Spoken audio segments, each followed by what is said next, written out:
to our top story now, and hundreds of council bosses and council employees are raking in massive salaries despite raising council tax and rising public services being slashed. Research by the Taxpayers Alliance found that more than 3,000 council executives were paid six-figure sums last year, up by nearly 350 on the 2021-22 count. The three local authorities with the highest paid bosses were Hampshire, Cumbria County and Newcastle City, with one of Hampshire's leaders, Felicity Rowe, receiving more than £600,000 in remuneration.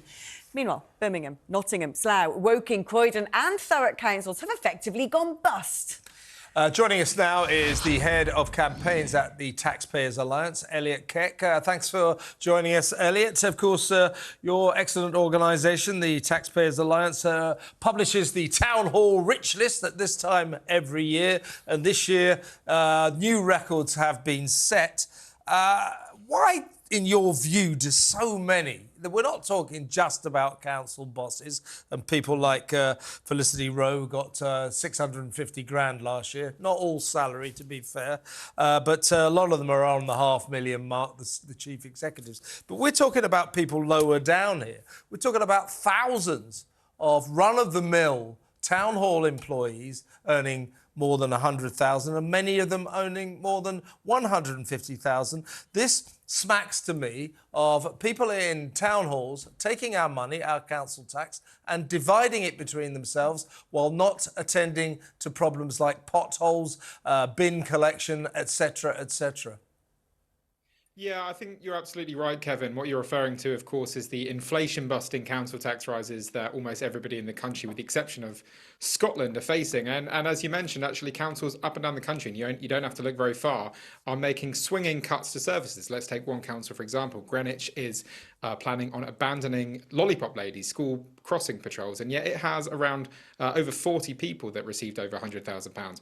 And what this speaks to is a package of remuneration that in the public sector is unbelievably generous. That's not just the salaries, which are higher than the private sector, it's also these massive, massive pensions that they receive.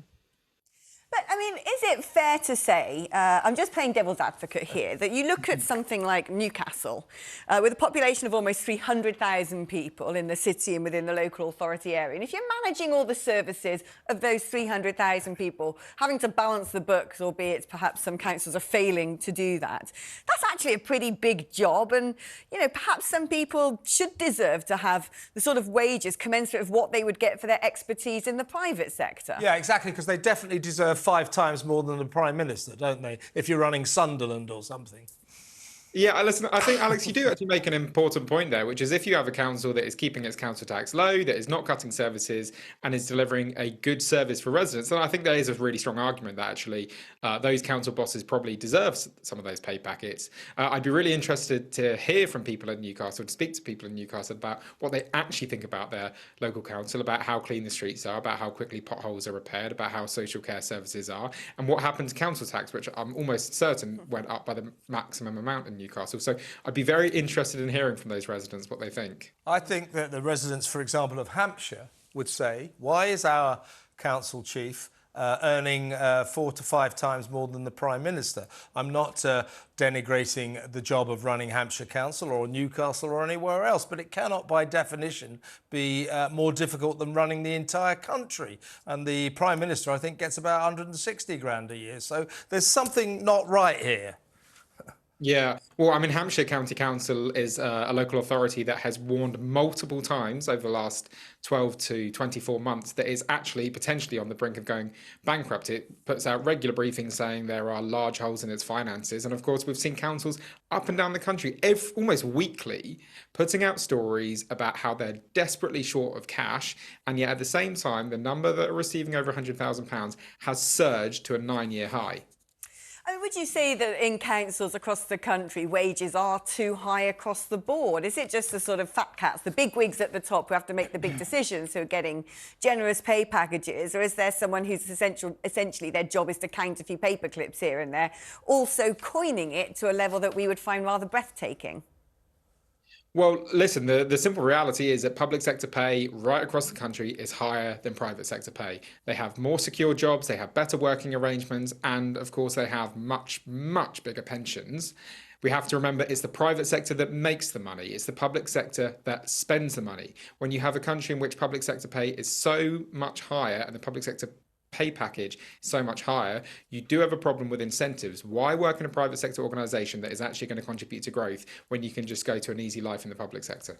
So, as I said earlier, Elliot, final question to you.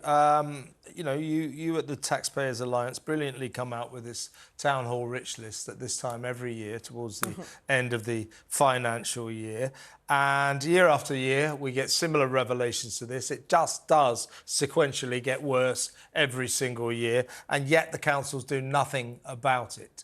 How are they able to completely ignore what you do and carry on paying themselves vast salaries while running these councils where the bins don't get collected, the potholes don't get fixed, and all the rest of it? Well, it's really interesting, Kevin, actually. If you look at the period when the Conservative government under David Cameron was significantly cutting funding to local government, there was a point actually from 2015 that actually you started to see fall in the number that received over £100,000. What we've seen is in the last couple of years, as huge amounts of cash have been injected into local government by Michael Gove and other secretaries, and also as you've seen council tax the cap on council tax rises be lifted, that's when you've seen this number start to tick up. So I think it's a simple reality that if you give councils more money, they're going to employ more people on these massive pay packets. Anyway, got any jobs at Hampshire Council? Because I could do with 600 grand a year.